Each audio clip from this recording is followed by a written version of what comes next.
सोमवती अमावस्या का महत्व क्या है, सोमवती अमावस्या का लाभ क्या है, हम शंकर की कैसे आराधना कर सकते हैं, हम शंकर को कैसे प्राप्त कर सकते हैं, शिव को पाने का तरीका क्या है। सोमवती साल भर में सोमवती अमावस्या 1 या 2 पड़ती है। सोमवती अमावस्या के दिन पीपल के वृक्ष की फेरी जो लगाई जाती है वो खाली नहीं लगाई जाती, चाहे कच्चे सूत से लगाओ, चाहे 108 आप हल्दी की गठान रख लो, चाहे आप कमलगट्टा रख लो, चाहे आप सिंदूर की डब्बी रख लो, चाहे आप दाग चिरौंजी रख लो, पर 108 वस्तु होना जरूरी है। पीपल देव में जिसमें 52,000 ब्राह्मणों का वासा होता है, जिस पीपल में सारी सिद्धियां प्राप्त होती है, जिस पीपल में स्वयं लक्ष्मी नारायण के साथ निवास करती है, जिस पीपल में स्वयं सूर्यदेव शनि महाराज और यमराज को विराजमान करते हैं, उस पीपल में जिसमें ब्रह्मा विष्णु शिव सदा निवास करते हैं। सोमवती अमावस्या का फल ही यही है कि जिन वर कन्या का विवाह नहीं होता, जिन लड़का लड़की का विवाह नहीं होता, जिन पति पत्नी में आपसी में टकरार चल रहा हो, अदालत तक बात पहुंच गई हो, जिस घर में शांति नहीं रह रही हो, आपस में क्लेश बड़ा मचा हो, ऐसी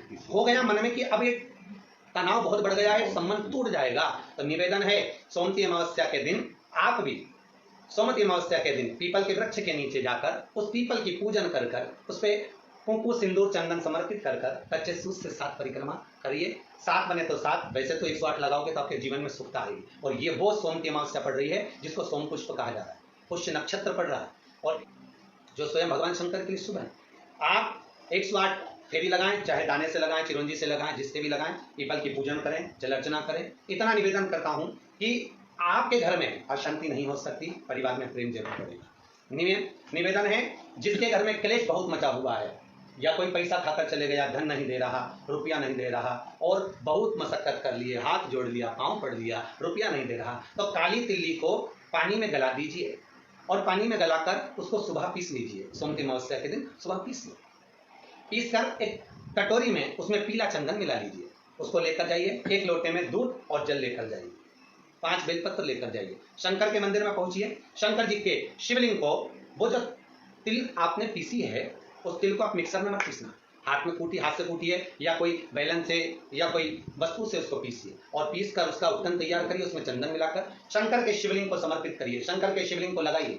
केवल शिवलिंग को ही नहीं, भगवान शंकर की संपूर्ण जलाधारी पर जहां शंकर भगवान की बेटी अशोक सुंदरी है, कार्तिकेय जी हैं, गणेश जी हैं, उस पूरे जलाधारी में जहां पार्वती मैया भी विराजमान है, पूरी जलाधारी को समर्पित करिए। समर्पित कर त्रिपुंड लगाइए, अपनी 3 उंगलियां उसी चंदन पर फेर दीजिए, फेर कर अपनी कामना कर बेलपत्र चढ़ा दीजिए। 5 या 7 बेलपत्र आपके भाव से आप शिव को समर्पित कर दीजिए। समर्पित कर हाथ में कलश लेकर दूध और जल मिला हुआ पात्र लेकर शंकर को समर्पित करिए और बाबा भोलेनाथ से विनती करिए कि जिस व्यक्ति ने हमारा धन खाया है, जिस व्यक्ति ने पैसा रख लिया या कोई लेकर चले गया या कोई ऐसा काम हो गया कि वो धन आ ही नहीं रहा है, बहुत तकलीफ में है, तो बाबा से विनती करो। मुझे पूरी उम्मीद है कि सोमवती अमावस्या इस बार आप जो कर रहे हैं, अगली सोमवती अमावस्या जब आएगी, इतनी प्रसन्न चित्त में आप ये पूजन करेंगे, वापिस करेंगे और पूरे परिवार समेत करेंगे। जब आपका धन आ जाएगा, वैभव हो जाएगा, तो आप वापिस उसको धारण करेंगे। फिर नहीं, और लिख के रखना अगली सोमवती को फिर करना, जब सोमवती अमावस्या पड़े फिर उसको करिएगा, आपको फल अधिक मिलेगा। मेरा निवेदन, जिन कन्या और वर के विवाह नहीं हो रहे, वो सोमवती अमावस्या के दिन जाकर बाबा पीपल के पेड़ की फेरी अवश्य दें। 108 नहीं बने 7 अवश्य दें। पूजन कर दिया लगाकर घी का दीप प्रज्वलित कर बड़े आनंद में पीपल देव का पूजन करें। और निवेदन, जिस व्यक्ति को रोग बहुत हो, चाहे शुगर हो, बीपी हो, या घुटने में दर्द हो, कमर में दर्द हो, या बहुत कष्ट का जीवन निकल रहा हो, यहाँ तक कैंसर जैसी भी बीमारी यदि आपको है, तो ये सोम पुष्प को छोड़ना मत, सोमवती अमावस्या को मत छोड़ना। निवेदन है, आप एक पात्र जल जिसमें पीला चंदन, पात्र के जल में एक कलश में जल लीजिएगा, उसमें पीला चंदन घोल लीजिए। पीला चंदन घोलकर उसमें थोड़ी सी काली मिर्ची पीस कर मिला लीजिए, काली मिर्ची को पीस कर डाल दीजिए और उसमें 7 बेलपत्र उसके अंदर डाल दीजिए। 7 बेलपत्र के साथ में 7 वृक्ष के पत्ते, कोई भी वृक्ष जो आपके पास में हो, 7 वृक्ष के पत्ते उस कलश में डाल दीजिए। घर से निकलते समय पूरे घर का भ्रमण करते हुए, जिस व्यक्ति को रोग बहुत है उस व्यक्ति का स्पर्श कराते हुए वो जल शंकर भगवान के ऊपर समर्पित कर थोड़ा सा जल बचाकर, पत्तियां सब शिव जी को चढ़ाकर थोड़ा सा जल बचाकर शंकर की देहली पर चढ़ा दीजिए, शंकर की चौखट पर, भगवान शंकर के शिवलिंग की चौखट पर समर्पित करें। शिवलिंग की चौखट पर समर्पित कर उसी जल जो आपने देहली पर चढ़ाया है, उसी जल का भाग थोड़ा सा कटोरी में 1 चम्मच के बराबर लेकर आइए। जो व्यक्ति बीमार है उसके शरीर पर उसको छींटा दीजिए, 3 बार छींटा देना है, सुबह, दोपहर और शाम। उसके बाद में बाबा विश्वनाथ से प्रार्थना करिए, शाम के समय घर के बाहर एक घी का दिया अवश्य लगाइए। मुझे पूर्ण उम्मीद है सोमवती अमावस्या रोग मुक्त करेगी, अधिक फल आपको प्रदान करेगी, सुख का अनुभव कराएगी, आपके जीवन का कल्याण करेगी। और निवेदन, सोमवती अमावस्या हमारे जीवन को फलित करने वाली, सुख देने वाली, आनंद देने वाली, हम उसका लाभ अवश्य लें। जो बच्चे पढ़ने में कमजोर है या कोई विद्या के लिए किसी एग्जाम में बैठ रहे हैं, गवर्नमेंट के एग्जाम में बैठ रहे हैं और बच्चे उस एग्जाम में पास नहीं हो पा रहे हैं या निकल नहीं पा रहे हैं, या कोई टीचिंग के लिए, बैंकिंग के लिए आप अप्लाई कर रहे हो, नहीं हो रहा है, निवेदन है, सोमवती अमावस्या कल पड़ रही है, 2 स्वस्तिक आपको बनाना है। कितने स्वस्तिक बनाना है? 2 स्वस्तिक। एक स्वस्तिक कुंकू का पीपल के पेड़ पर बनाना है आपको। पीपल के पेड़ पर बनाने के बाद में जमीन पर, भूमि पर एक घी का दिया लगाना है। दूसरा स्वस्तिक शंकर के मंदिर की चौखट पर आपको बनाना है, किसी भी एक साइड में, चाहे राइट में बनाना है चाहे लेफ्ट में बनाना है। शंकर के मंदिर पर जो स्वस्तिक बनाओगे वो पहले पीपल के वृक्ष के बनाना है। पीपल के वृक्ष के बनाने के बाद में शंकर के मंदिर में शाम के समय आप जाकर स्वस्तिक बना सकते हैं। दोपहर से लेकर शाम तक कभी भी स्वस्तिक बनाए और एक घी का दिया वहां रखता है। बस इतना याद रखना, पीपल के पेड़ के नीचे जो स्वस्तिक बनाओगे वहां जो घी का दिया लगेगा उसमें गोल बत्ती लगेगी, फूल बत्ती लगेगी। शिव मंदिर की चौखट पर जो दिया लगाओगे उसमें 2 बत्ती लगेगी, लंबी वाली, लंबी बत्ती 2 लगेगी घी की। वो बत्ती आपको शंकर के मंदिर पे दिया कहाँ रखना है? जहां स्वस्तिक बनाओगे उसी के ऊपर 2 बत्ती का दिया लगाओगे। उस समय पर दिए का जो बत्ती है उसका मुख अपनी ओर होना चाहिए और भगवान शंकर की चौखट पर प्रणाम कर कर, निवेदन कर कर, नमन कर कर आप आइए। आपके जीवन में सफलता प्राप्त होगी। आप जिस चीज की कोचिंग कर रहे हो, जिस चीज में उतरना चाहते हो, आपको वह फल प्राप्त होगा। कितने भाग्यशाली! खूब भजन करो, खूब स्मरण करो। अमावस्या है, अमावस्या के दिन प्रदोष काल में, प्रदोष के समय पर, प्रदोष काल में शाम के समय पर जाकर किसी भी नदी, तालाब, बावड़ी, कुआं, कहीं ना कहीं जो आपके पास में हो वहां पर एक घी का दिया, बत्ती का मुंह दक्षिण की ओर कर अवश्य जला कर जाना। सारे पितृदोष समाप्त हो जाएगा, सारा पितृदोष समाप्त। अमावस्या के दिन किसी भी जलाशय के पास में, नदी, तालाब, बावड़ी, कुआं, जो आपके शहर में, आपके गांव में, आपके नगर में हो वहां जाकर लगा। अगर नदी, तालाब, बावड़ी, कुआं नहीं है तो पीपल का वृक्ष हो या बेलपत्री का वृक्ष हो या बट का वृक्ष हो, उसके नीचे लगा दो प्रदोष काल में। पर अमावस्या के दिन लगाएं जरूर। क्यों?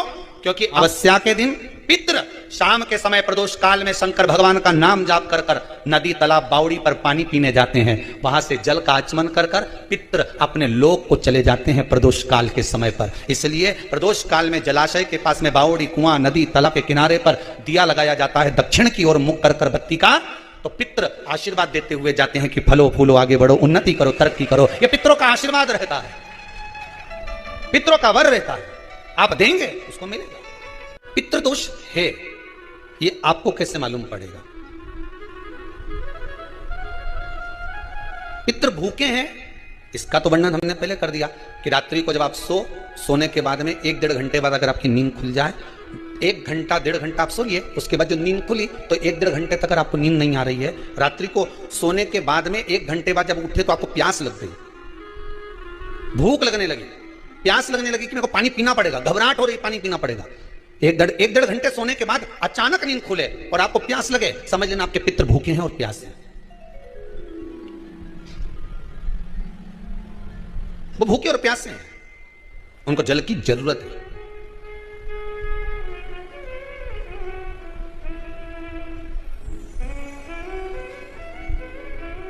किसी भी नदी में, सरोवर में, कुंड में, बावड़ी में, तालाब में, आप तीर्थ में जाकर जब स्नान करते हैं तो स्नान करने के बाद एक काम का नियम बना लो कि अपने हाथ की अंजलि में जल लेकर अपने पूर्वजों को देना। प्यासे रहते हैं, भाग मांगते हैं।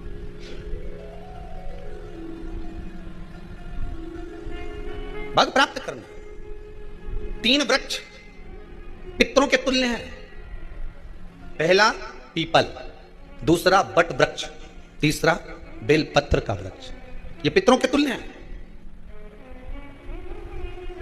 अगर आपको रात्रि में नींद नहीं आ रही है, ऐसा लगता है कि रात्रि को 1 घंटा 1.5 घंटा सोने के बाद कुछ गलत गलत विचार आने लगते हैं, नींद सुबह 3 बजे तक, 4 बजे तक नहीं आती, 4 बजे के बाद फिर नींद आती है, तो एक प्रैक्टिकल जरूर कर कर देखना। एक प्रैक्टिकल करने में क्या जाता है? प्रयास करने में क्या कुछ जाता है क्या? प्रैक्टिकल कर कर देखना कि कहीं सीओर वाला महाराज झूठ तो नहीं बोल रहा, तो प्रैक्टिकल करने में कुछ नहीं जाए। 1 लोटा पानी लो, उसमें थोड़ा सा कच्चा दूध डाल लीजिए, बेलपत्री का पेड़ या पीपल का पेड़ या बट का पेड़, इन पेड़ के नीचे ले जाकर उस दूध को दोपहर में सुबह 10 बजे से लेकर 12 बजे के बीच में ले जाकर चढ़ा दीजिए।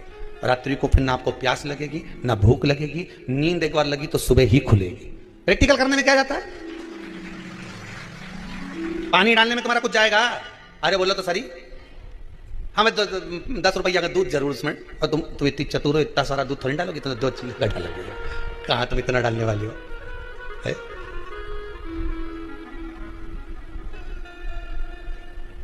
प्रैक्टिकल करने में क्या जाता है? कुछ भी नहीं बिगड़ेगा। ये तो बस जल डालोगे तुम्हारा ही कुछ अच्छा हो सकता है, बाबा की कृपा है।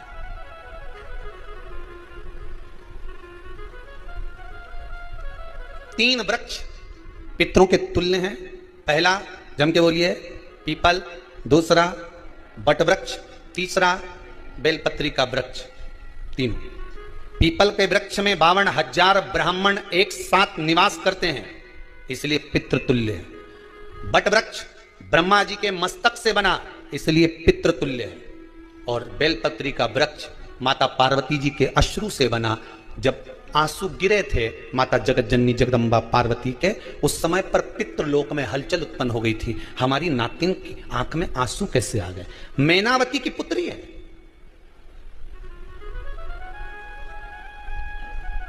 पितरों की नातिन, इसकी अश्रु कैसे गिर गए? पार्वती जी ने कहा यह आंसू नहीं, मेरा पुण्य भाग प्रकट करती हूं बेलपत्री के रूप में। तो पितरों ने वर दिया था कि यह बेलपत्री का वृक्ष हमारा आशीर्वाद है, इसके नीचे अगर कोई दीप लगाता है, शिव को स्पर्श कर चढ़ाता है, उसके पितरों की शांति होगी, हम स्वयं उसको आशीर्वाद देने के लिए पधारेंगे। बेलपत्र का वृक्ष पितृतुल्य।